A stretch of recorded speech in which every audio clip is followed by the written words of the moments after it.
Pedro. Pedro. Quando você... Pois não.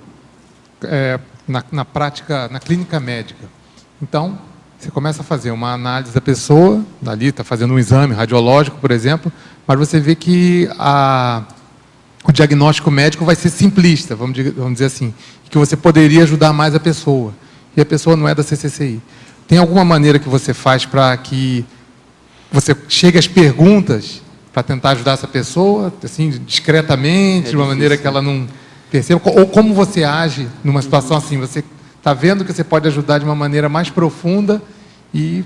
Não, em geral, se é uma primeira vez que eu estou vendo a pessoa, a gente às vezes até insinua, puxa papo, vê se tem abertura, mas isso é bem difícil e até depende do diagnóstico que está envolvido, porque aquilo chama muito atenção, né?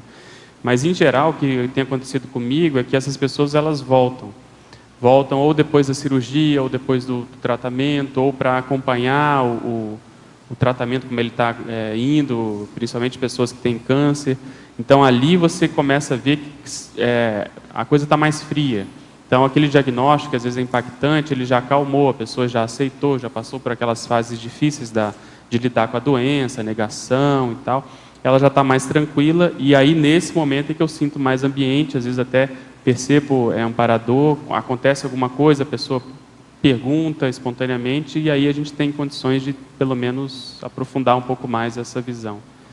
Mas no dia a dia é difícil isso, principalmente nesses primeiros contatos, assim, às vezes a coisa é mais do ponto de vista silencioso, energético, de percepção, do que de colóquio mesmo, de diálogo, de interação, de entrevista. Aí no segundo, terceiro momento é que eu percebo mais essa atuação. Pedro, aqui na página 3, Neurosinapsologia, você coloca no segundo aí, a doação de neuroectoplasma do assistente predispondo à criação de neurosinapses no assistido. Pode comentar como é que isso acontece? Eu percebo muito isso em campos, né, na instalação de campos, às vezes no processo de SCP-2, na TENEPS mais raramente, mas a gente vê que tem muita lógica, porque esse padrão de energias ajuda os assistidos, as consegues, principalmente a passarem pela segunda dessoma, né? Aquela recuperação da lucidez, aquele processo deles começarem a se localizar, saber onde é que eles estão, esse impacto promovido por esse tipo de energia ajuda justamente nisso. Além disso, existem, até por hipótese, eu já tive uma experiência que eu vi eles usando esse tipo de neuroectoplasma para aquelas consciências muito arraigadas a determinada ideologia.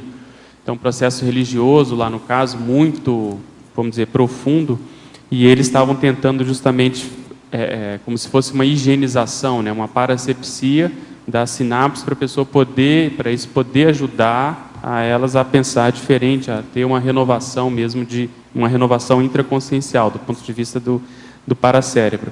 Então eu vejo que existe como se fosse um remédio que é dado para ajudar no processo da TARES, né, do diálogo, do esclarecimento extrafisicamente.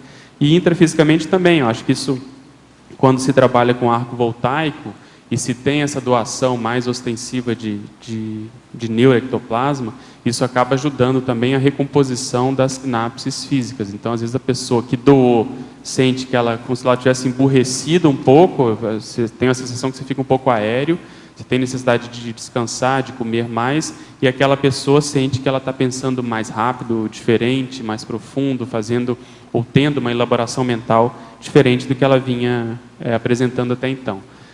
Então, é uma situação que não é comum, pelo menos na minha experiência, não é do dia a dia, é uma condição mais rara, e quando tem, isso chama atenção para ver que, em geral, há um mérito daquele assistido, daquelas pessoas envolvidas, né?